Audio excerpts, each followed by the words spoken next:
Hello, boys and girls. I hope you're doing well. I sure miss you. I don't get to see you as much as I used to because of my... Oh, Cooper wants you to know it's his birthday on Wednesday.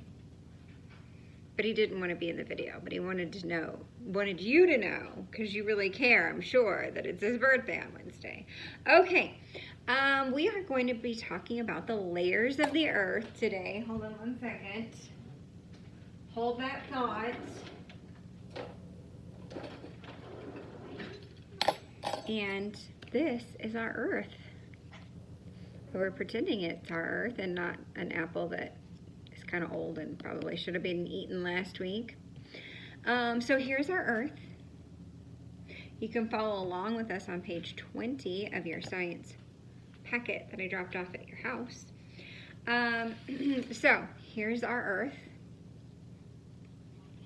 And if I slice this earth in 4 pieces, and you can do this too, but you should probably talk to moms first. If I slice this earth in 4 pieces, 1, 2, 3, 4. Oh, Cherry the dog wants to get it. Do your dogs love apples? I think it's weird that my dog loves apples. Okay, so I'm gonna slice it into 4 quarters, and I'm gonna set 3 aside. And these 3 parts of our earth represent our earth's oceans, places where we can't live. We don't live on the ocean, right? So we put those to the side because the majority of our earth is ocean water. Most of our earth is made up of ocean water.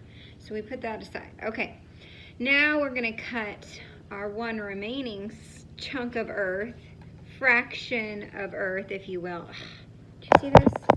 Guys, seriously. Our one fraction of earth that we have left. And we're gonna take that and we're gonna pretend that this is our earth's land. That was our earth's ocean. This is our earth's land, okay? We're gonna cut this in half.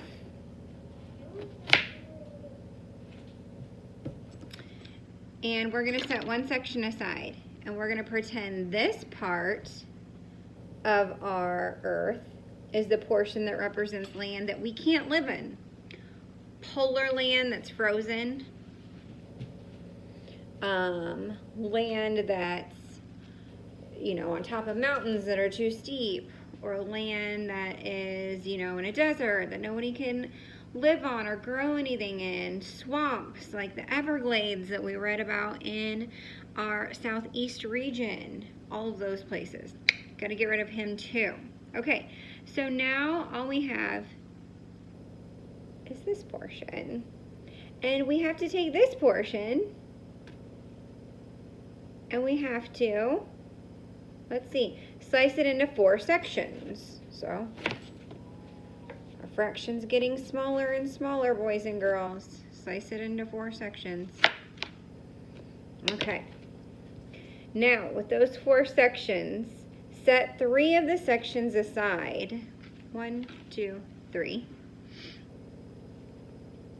These portions are too rocky, too cold, too wet, too steep, or too populated to grow food. Can you grow food in the middle of a city?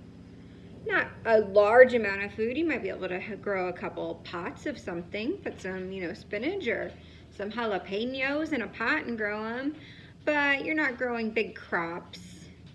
In a swamp or a rocky area like we saw a lot of in the Northeast, you can't really grow a lot of crops there. So set those aside. All we have left is this one little chunk so far. Okay? And we're saying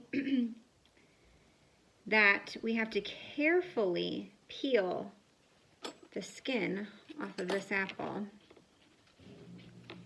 To carefully peel the skin. I got an apple peeler, but okay.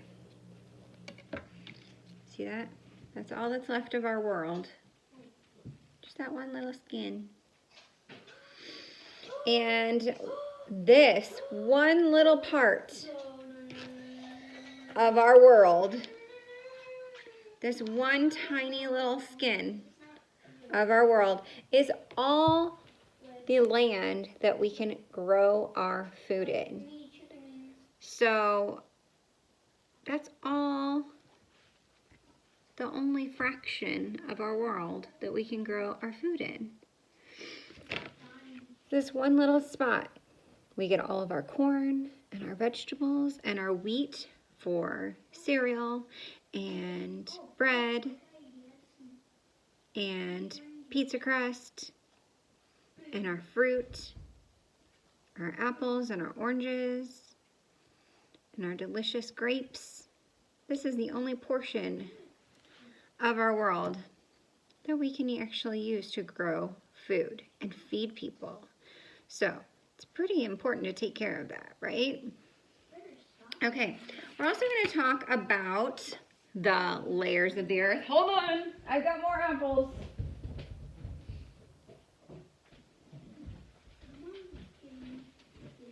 Okay, so this is our earth again. Got the whole world. No, just kidding.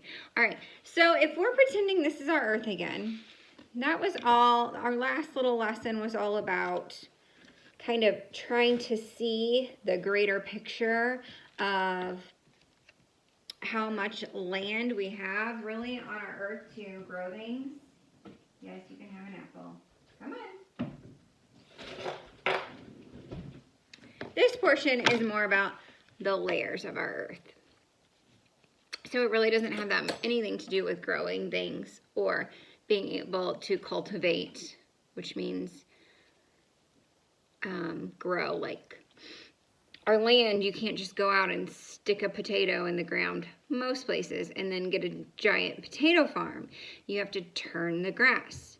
You have to get rid of all the grass, the sod, everything that's on top layer. You've got to till it up so it's ready to have things planted on. That is what they're talking about when they say cultivate. That last line on this page says, tell your class this tiny peel represents the portion of Earth's land that is cultivated. Cultivated means the land is tilled, cleared of grass and weeds and trees and things like that, and that it can have things grow on it. Okay, that's what cultivated means. Okay, so the next little portion we're talking about, here's our world again, is that we have layers of the earth. And I'm sure you've probably heard of that before. So the top layer is like the skin of our apple. It's very thin. There he is. It's very thin, like the skin of the apple. And that's where we live. That's where we grow our food. That's where we build our roads. That's where we build our homes and our cities and our parks, is the top layer of our world, the crust.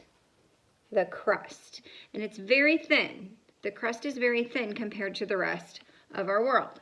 Okay, the next part is called the mantle. Okay. After the mantle, we have the outer core, and then we have the inner core. So, the skin is like the crust.